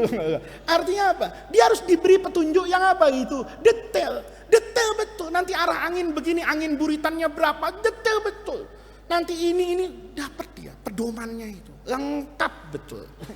Ya, bisa. Wallahi masalah Allah lebih dari itu. Ya. Maka Allah buat detail itu. Ketika Allah menciptakan semua ini, Allah bilang sama Al-Qalam, uktub, tulis. Tahu dia. Hari ini Faiz pakai jas. Oh tadi pagi Faiz pakai begini. Ada sesuatu yang menurut saya tidak mungkin. Tahu-tahu mungkin. Saya pernah minggu kemarin itu ngobrol sama Pak Kiai mau subuh itu. Ngobrol saya. Saya itu malam capek. Karena malam capek saya pasang beker. Saya tahu lah, saya itu bukan orang soleh gitu loh. Kalau bangun tuh enggak bisa kayak Pak Kiai langsung bangun wudhu tuh enggak bisa. Pasti tahajud apa enggak, tahajud enggak, itu model-model saya ya. Naam iya, naam enggak. Maka saya bangun itu selalu jam 2. Karena untuk bangun itu sampai ke jam 3 mandi itu lama. Masih buka WhatsApp, lihat status, kan begitu toh. Saya bangun itu jam 2. Tanya sama Fadri itu. Lupa saya. Kalau saya ngaji di Cibubur, ngobrol sama Bu Nyai. Pak Kiai sama Bu Nyai itu habis sholat itu ke kamar saya. Ke kamar saya ngobrol. Saya ngobrol betul. Ini orang nunggu, nggak berani ngasih tahu saya. Saya kaget luar biasa. Tahu-tahu hampir 4:30. Innalillahi kata saya. Saya kan harus ngajar ke Cibubur. Lihat. Itu takdir Allah. Tapi takdir Allah bilang berangkat. Nyampe saya. Pernah sekali itu. Saya itu udah nggak mau berangkat ngaji. Nggak mau berangkat ngaji. Nggak usah ngaji lah, badan saya kurang enak. Tapi hati saya itu bilang, ngajilah. Begitu saya ngaji, saya biasanya ngaji itu, habis pengajian dikasih minum, biasa pulang. Tahu-tahu hari itu ada orang motong kambing. Saya bilang, oh Allah menggerakkan saya ke masjid itu bukan untuk ngaji rupanya. Ada kambing yang dipotong. Kalau saya tidak datang, pertama saya rugi, tidak makan kambing. Yang kedua, yang masak ini boleh jadi kecewa. Giliran gua nggak masak dia datang. Giliran gua masak nggak datang. Itu wama min nafasin tubdihi illa walahu qadarun yumdihi. Itu pasti ada takdir. Takdir ini kapan? Allah udah tahu itu. Sebelum Allah ciptakan, Allah mau ciptakan semuanya itu kan khalaqa itu faqad daro. Allah tulis semuanya. Nanti apa yang Allah tulis itu mustalahnya ulama tertukar-tukar nggak apa-apa. Ada yang mengatakan qada itu tulisan di Lauhil Mahfuz, qadar itu implementasinya, kejadiannya. Jadi kalau saya ditulis nih bahwa pada tanggal berapa sekarang? 30 ya. 30 bulan Juli 2023 Faiz ngajar hikam pakai jas hitam. Oke? Itu sudah Allah tulis sebelum saya diciptakan. Begitu tanggal 30 saya betul-betul pakai jas hitam, maka yang terjadi adalah qadar. Qadha, qadar. Ada yang bilang dibalik. Qadar itu tulisannya, qadha itu eksekusinya. Nah, kalau ngelihat kayak gini teman-teman semua, maka qadha qadar itu nggak ada urusan dengan paksa memaksa. Dia tugasnya hanya yakshif. Ya. Yakshifu itu apa? Membuka tabir apa yang ditulis oleh Allah dalam Lauhil Mahfuz. Allah nulis, Faiz nih modelnya gini, mereknya gini, orangnya kayak gini. Kapan saya tahu kalau itu benar seperti yang Allah ciptakan? Kalau kejadian. Gitu loh. Maka ketika kamu lihat kayak gini, gabung dengan doa tadi, nyaman kamu. Tugas saya usaha, tugas saya kerja, tugas saya doa. Tapi semua amal yang saya kerjakan itu nanti akan bertemu dengan apa yang ditakdirkan oleh Allah berdasarkan pengetahuan Allah. Kalau gitu tenang nanti. Kamu nyari jodoh ke kanan ke kiri, tahu-tahu dapat dari belakang. Ya Allah, kan ada. Saya pernah cerita kan. Saya punya temen itu. Cita-citanya istrinya orang jauh. Cita-citanya tuh. Pokoknya kepengen punya istri orang jauh. Kenapa? Biar keren lah Gus. Ya, iring-iringan. Apa kok pakai naik pesawat dulu? Orang punya uang. Sudah. Dia itu sekolah. Habis itu kerja itu pindah kemana-mana. Bukan karena nyari gaji. Bapaknya kaya itu. Ke pulau sana, kepengen dapet jodoh orang jauh. Sudah dia putarin Nusantara, Singapura, Malaysia, sampai ke Brunei, kemana-mana dia putarin. Lama putus hubungan sama saya, kerja di luar negeri, mau dapat orang apa bule, apa mana, pokoknya terserah lah dia. Tahu tuh telepon, Gus, bisa hadir ya pernikahan? Akhirnya kata saya, ketemu juga nih. Iya, ya udah. Ini luar pulau apa dalam pulau lah, pokoknya kasih tahu aja sama saya, ntar kalau luar pulau kirimin aja tiketnya ya. Enggak katanya, orang dekat. Kaget saya. Oh di Jakarta, iya, ya udah kirimin aja alamatnya. Nggak usah Gus, nggak usah pakai alamat. Kenapa? Gus tahu. Tahu gimana? Di samping rumah saya. Astagfirullah. Itu orang waktu ngundang saya unik lagi. Begitu mau berangkat dia tahun 2000 berapa ya itu 14 kayaknya atau 15 lah. Waktu mau berangkat dia WhatsApp saya. Pokoknya lama lah itu kejadian. Gus nanti parkir di masjid ini ya. Saya kan masih jauh ke rumahmu. Ya itu saya mau ke masjid itu nanti kita diarak dari sana. Kan orang cari kerjaan gitu. Ya tinggal dia lompat pagar aja beres. Tapi dari inginnya keluar dulu dia. Ibarat Jagakarsa ini keragunan. Semua orang dikumpulin situ, nanti rombongan ke situ. Itu saya bilang, itu namanya takdir. Kamu boleh berusaha, kamu boleh bekerja, dan kamu boleh berdoa, tapi ujungnya kamu akan bertemu dengan apa itu? Dengan apa yang menjadi takdirmu. Begitu bertemu dengan takdirmu, kamu bilang, raditu billahi rabba, wa bil islami dina. Ini yang terbaik ya Allah. Kalau sudah kayak gitu, sudah damai. Kamu nggak akan pernah protes kepada Allah. Kenapa? Ini bukan Allah yang maksa, tapi Allah yang tahu bahwa saya ujungnya ke sana dan semua ujungnya itu pasti akan bertemu dengan apa ini? Kebaikan. Apa? Dalam hidup itu, takdir siapa yang tidak pernah ada baiknya? Banyak takdir yang baik itu. Ya, mungkin ada orang yang dibelokkan hidupnya sama Allah, tapi setelah dibelokkan hidupnya, dia mungkin benci tapi ujungnya dia kemudian bertemu dengan apa ini? Dengan kebahagiaan. Kebahagiaan itu kan nggak bisa dicari, anak-anak. Nggak ada contohnya. Ayo, nggak ada contohnya. Kebahagiaan tuh nggak ada contohnya. Ada orang yang bahagia dengan menjadi kiai, tapi ada orang yang tidak bahagia dengan menjadi kiai. Ada kan orang yang bahagia jadi kiai, begitu bahagia jadi kiai dia kepengen tuh anaknya jadi kiai, dipondokkan. Ya, tapi kalau ada orang jadi profesor, terus anaknya nggak diarahkan, berarti dia nyesel, gitu kan? Biar dia nyesel. Oh, ini misalnya Fatur Rahman nanti kayaknya bakat-bakat jadi kiai misalnya. Terus begitu jadi kiai, anaknya nggak ada yang suka ke pesantren. Jangan-jangan dia nyesel jadi kiai. Oh, nggak enak ternyata jadi kiai. Enakan jadi itu, anak saya ke sana saja, jadikan itu. Loh, itu kan kelihatan anak-anakku. Bahwa bahagia itu nggak ada contohnya. Bahagia itu nggak bisa dirumuskan. Nggak bisa. Ada orang yang bahagia misalnya dengan kemiskinannya bahagia. Banyak yang seperti itu. Makanya kamu itu kalau doa, itu hati-hati. Jangan nanti doakan suamimu tuh yang aneh-aneh. Rabbana atina fid dunya hasanah. Ya Allah, berikan suamimu saya yang baik. Mungkin malaikat berbisik, yang baik itu apa, Neng? Yang baik itu malaikat, kasihan suami saya banting tulang seharian, bawa duit cuma 100.000. Mana cukup malaikat. Malaikat ngomong, maunya berapa? Ya 100 juta kek sehari. Kata malaikat, ayo amin. Kamu nyangka baik. Suaminya yang asalnya 100.000 per hari, sekarang 100 juta. Sebulan 3 miliar. Datang istrinya, abang saya kepengen mie ayam. Udah beli, sama mangkok-mangkoknya, sama gerobak-gerobaknya 3 miliar. Iya kan? Bang saya haus bang, katanya minum kopi luwak itu enak. Ya beli di Starbucks ada nggak? Nggak ada, beli aja sekalian luwak sama kandang-kandangnya. 3 miliar. 3 miliar. Kau minta apa saja sama suaminya? Dikasih. Lama-lama suaminya mikir.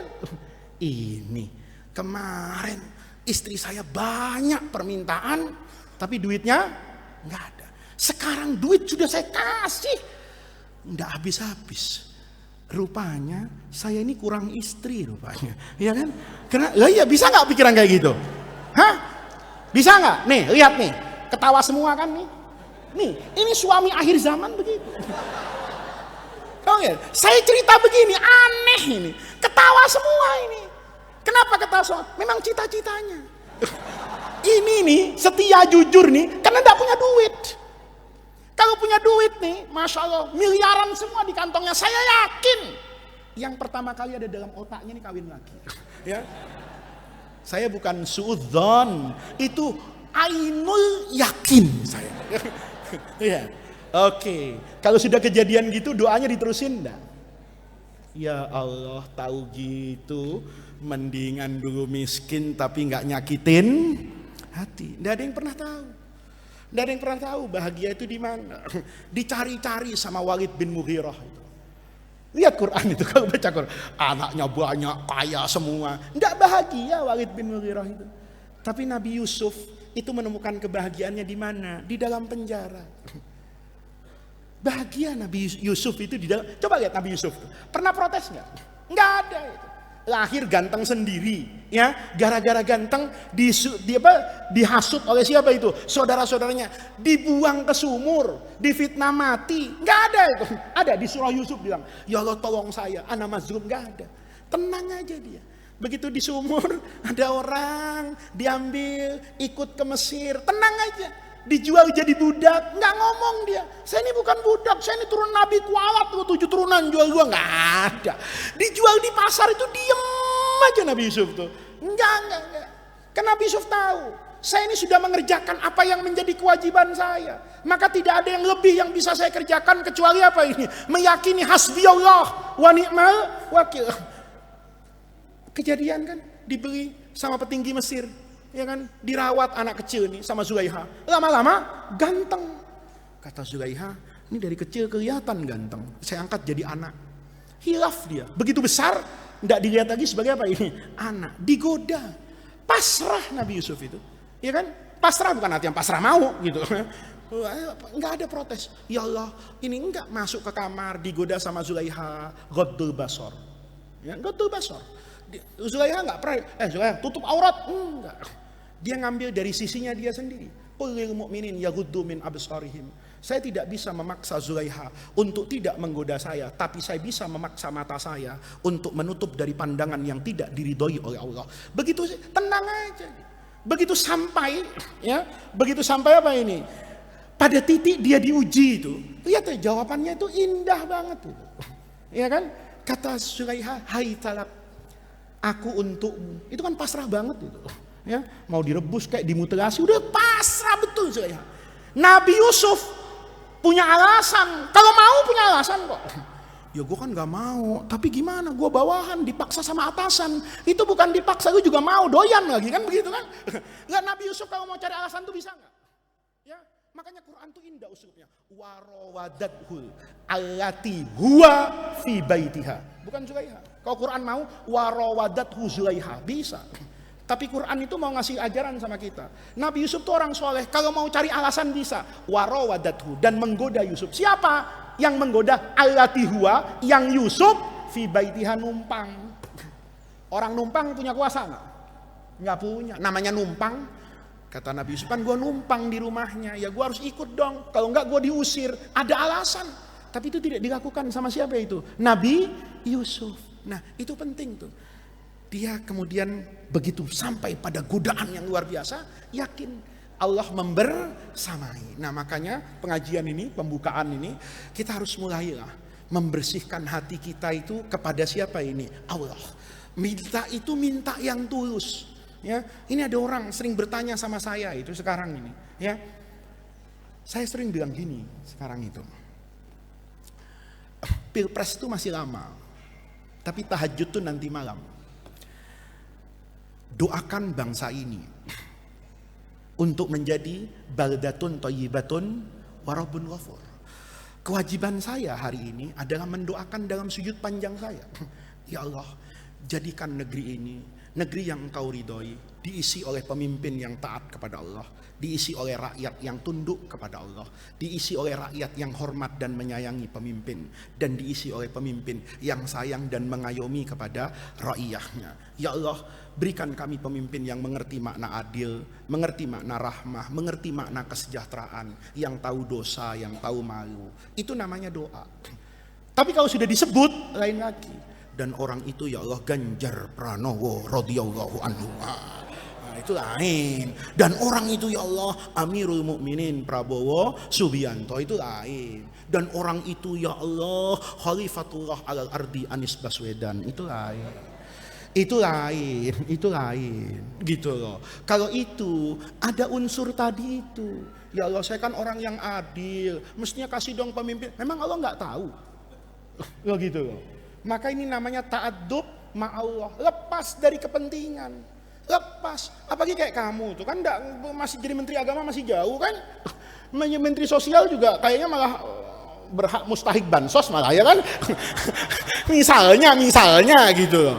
Ya udah nggak usah terlalu jauh lah ribut kayak gitu. Ya kan, yang ribut, yang panas tuh yang punya kepentingan. Wildan tuh punya kepentingan, ya kan. Kino itu ada kepentingan, boleh lah kalau kayak gitu ribut-ribut sedikit gitu. Kalau yang tenang aja. Senjatanya apa? Doa. Karena begitu doa, ya Allah, saya kan seakan-akan tulus kepada Allah. Saya nggak punya kepentingan apa-apa sama si A. Saya nggak punya kepentingan apa-apa sama si B. Saya nggak punya kepentingan apa-apa sama si C. Kepentingan saya Indonesia. Negeri ini harus ada, kita bisa sujud, kita bisa damai. Orangnya siapa? Saya berdoa, ya Allah, tunjukkan kepada kami orang yang baik. Kamu kan waktu belum dapat jodoh suka istikharah kan? Istikharah itu kan nggak menentukan. Kalau menentukan tuh namanya maksa. Gitu ya. Ya Allah, saya ini ya, tapi tunjukkan ini nggak bisa. Itu bukan istikharah itu, maksa. Cuman dibungkus dengan istihar. Kalau istihar, ya Allah berikan kepada saya jodoh yang soleh, jodoh yang solihah, yang ini. Kriterianya disebut. Tapi kalau udah maksa, ya Allah itu dekatkan kepada saya, ya Allah solehkan, ya Allah ini semuanya. Itu bukan doa, ngotot gitu loh. Kalau doa itu enak kan. Begitu orangnya dikirim ini, oh iya ya.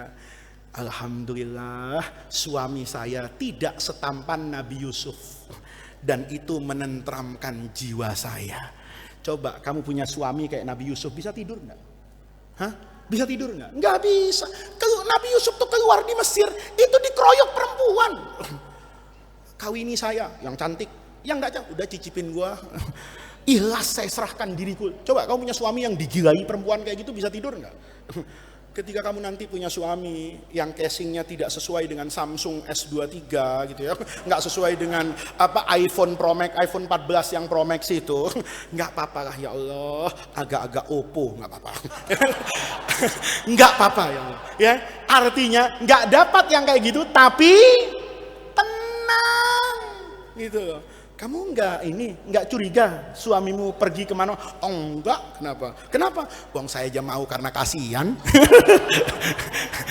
Ya, kalau ada yang mau ambil deh, gue tuker tambah kan gitu kan? Ya, itu ada kebahagiaan nggak? Ada. Jadi itu menghadapi apa itu hidup, bekerja, optimis. Nah maka teman-teman di Darul Rahman itu yang ini mumpung lagi ketemu nih, Ini kan sebagian ini kan belum mengakhiri cita-citanya. Ya, tolonglah santri alumni Darul Rahman itu seperti Nabi Yakub bilang sama anak-anaknya itu, udkhulu min abwabin mutafarriqah, jangan min babin wahid. Alhamdulillah ya, kelas 6 sekarang ini yang mau tamat itu kan nanti dengan yang di SMA itu kan jumlahnya 600-an lebih satu angkatan. Kalau dulu semua anak Darul Rahman itu kita dorong supaya jadi kiai, karena sedikit jumlahnya. Sekarang jumlahnya banyak. Ayo berpikirlah untuk Indonesia. Nak putri misalnya, ada yang cita-citanya jadi guru TK, ya, tapi jangan TK yang murah-murah, TK yang uang pangkalnya 80 juta. Loh, saya bukan ngajarin dia mata duitan, enggak. Tapi yang sekolah di situ, itu anaknya orang yang sekarang berkuasa dan mungkin kekuasaannya nurun sama dia. Nanti kalau anak-anak kayak gitu, kamu ajarin marhabanan, kamu ajarin akhlak. Sebagian yang sekarang nih alumni nih, yang belum selesai nih, ya, ayo ambil cita-cita jadi guru SD. Masuk ke SD lah, yang uang bulanannya 8 juta gitu. Nanti satu hari kamu akan jadi seperti itu kan, punya anak-anakmu itu kamu latih, kamu ini dengan agama. Nanti kelak mereka mungkin kuliah ke Amerika, jurusan multimedia. Mungkin ayahnya orang kaya, bisa membeli saham beberapa Disney itu. Kan enak toh. Begitu diajarin kamu nanti, waduh, alhamdulillah kalau Ramadan Tom and Jerry sarungan, ya kan?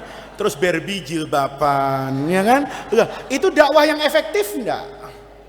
Efektif enggak? Memang bisa dibangun oleh generasi Failun Marfu? Enggak bisa. Bisa dibangun oleh saya? Enggak bisa. Dunianya. Ini sekarang kita nih fi muftarakit tarik, zaman yang mau berganti. Ya, dulu saya itu pegang uang yang baru-baru tuh seneng. Sekarang ngapain pegang uang? Uang tuh enggak dibutuhkan, ganti sama ATM. Kayak kamu dulu masih ingat kan? Kalau ATM-nya bagus, kayaknya banyak, so bangga betul dompetnya. Padahal itu bukan duitnya banyak, duitnya dibagi. Gitu loh. Punya ATM 1 di Bank Mandiri, saldonya 2 juta. Ada bank baru, ATM-nya bagus. Diambil saldo mandirinya nih, 500.000. Masukkan ke bank yang satunya, punya 2 ATM. Itu kalau ATM-nya banyak, dibuka, bangganya luar biasa. Padahal nggak ada saldonya.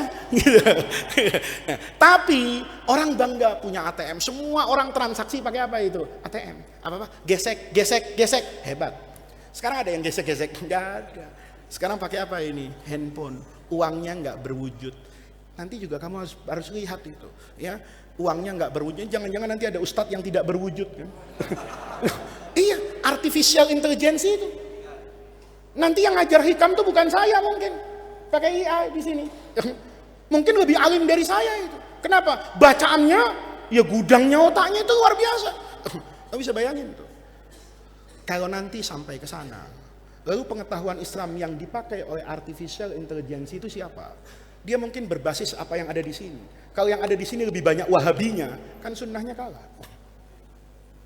Maka hari ini kamu jangan semuanya itu masuk fakultas syariah. Ya, ahli hadis sudah ada nih, Dr. Mustaghfirin ini ahli hadis dari Al-Azhar, guru besar di UIN sebentar lagi, gitu loh. Sudah tuh, ya, masih muda panjang umur lah. Ya. Nah, kamu yang ahli hadis tuh ya 2-3 orang enggak apa-apa lah jadi muridnya dia. Yang lain tuh belajar ke tempat lain. Kenapa? Tantangannya berbeda. Adik kamu, ponakan kamu boleh sekolah di Darul Rahman. Tapi nanti anak-anakku itu beda banget, ya. Ini saya mumpung ketemu. Jadi sekarang yang cita-citanya belum selesai itu, ya, yang kuliahnya belum, itu, ya saya bukan ngelarang. Kamu masuk fakultas Usuluddin jurusan filsafat nggak apa-apa, bagus. Tapi nanti manfaat di masyarakatnya itu apa? Itu yang dipikirin. Ahli usul fikih itu boleh. Tapi hari ini banyak yang ahli usul fikih, tapi yang bisa ngajar di SDIT, ya, yang bisa ngajar di TK. Nanti kamu nih, ya, cobalah, ya, yang kuliahnya juga belum selesai, tapi tahu siapa nih? Rijal nih. Rijal nih kok jadi polisi kan pantas, ya kan? Mestinya nih daftar di Akpol, Akademi Kepolisian. Nanti, makanya saya selalu bilang gitu. Saya ditanya orang sekarang, Gus, targetnya 2024 apa? Enggak ada, kata saya. Punya apa saya 2024? Target saya itu 2044. Nanti Kiko jadi profesor, misalnya, ya kan? Fatur Rahman sudah dai 1 juta umat, dai murah yang tidak murahan. Wah, itu, ya kan? Ini Fatur Rahman. Nanti Rijal, kamu apa? Alhamdulillah, saya sekarang sudah apa ini? Sudah jadi komandan Brimo, bintangnya 2. Enak saya ngomong. Ayo Indonesia, bisa nggak? Bisa. Kalau dia jadi komandan Brimob kan enak. Semua Brimob malam Jumat baca Simtud Duror. Yang tidak baca Simtud Duror nanti kenaikan pangkatnya lama. Itu saya yakin asrama polisi bau nasi kebuli malam Jumat itu. Kenapa? Komandan doyan. Lihat bermanfaatnya. Loh, berjuang itu begitu anak-anakku. Saya ingin jelaskan supaya anak-anakku tuh paham. Semua yang masih muda itu juga paham. Saya itu tidak pernah memikirkan cita-cita politik pendek, itu tidak pernah. Bahwa hari ini kita itu menghadapi tantangan yang luar biasa. Butuh manusia yang punya kemampuan luar biasa dan berjalan di jalan yang luar biasa. Maka yang masih muda-muda nih, angkatan 40-an ke atas gitu. Kalau perlu robah orientasinya, kalau dipegang gini, betis dipegang. Lebih keras kayaknya dari singkong. Cocok nih jadi TNI. Masuk. Kemarin kan sudah masuk tuh di Akademi Militer itu, di Akmil. Itu berjuang loh. Datang ke saya. Saya bilang enggak bisa. Saya sesuai prosedural. Mau adalah pesantren itu IPS bukan IPA. Kalau IPA dia ikut secapa, tidak ikut Akmil. Nanti keluarnya masih sersan belum letnan, butuh setahun untuk sampai letnan 2. Dia berjuang bisa. Sekarang tamat di Magelang nanti jadi letnan 2. Kalau satu hari dia jadi kasat. Enak nggak ngomongnya? Enak. Pak Kasat, ya, tolong tuh banyak alumni DR pengangguran tuh. Gimana? Jadiin guru ngaji. Programnya apa? Cinta tanah air, cinta Pancasila. Cinta Pancasila itu menjadikan semua anak bangsa itu beragama. Agamanya apa? Tergantung orangnya. Begitu ada yang muslim, masuk pengajian. Itu namanya berjuang. Butuh strategi, butuh perencanaan. Maka teman-teman, ya, ini saya harapkan jangan banyak suudzon sama orang lah menjelang 2024 itu, ya. Tapi banyak berhusnudzon, lihat rekam jejaknya supaya nanti ya habis ngaji hikam hati kita itu bersih. Habis ngaji hikam kita tahu bagaimana sejatinya meraih cita-cita menuju mardhatillah. Ini yang bisa saya sampaikan. Kita bertemu pada kesempatan yang akan datang. Mudah-mudahan Allah jadikan jam'ana hadza jam'an marhuma wa tafarruqana min ba'dihi tafarruqan maksuma. Mudah-mudahan Allah Subhanahu wa taala senantiasa membersamai kita dalam jalan panjang kehidupan ini, mencintai kita, meridhoi kita, menyayangi kita dan semua orang yang kita cintai. Mudah-mudahan Allah yuwaffiquna ila ma yuhibbuhu wa yardah. Mudah-mudahan Allah senantiasa menunjukkan kepada kita yang benar itu benar dan yang salah itu salah. Mudah-mudahan Allah menunjukkan agar kita bisa selalu berjalan di atas kebenaran. Rabbana atina min ladunka rahmah wa hayyi lana min amrina rasyada. Allahumma la tahrimna khaira ma indaka li syarri ma indana. Kurang lebihnya saya mohon maaf. Assalamualaikum warahmatullahi wabarakatuh.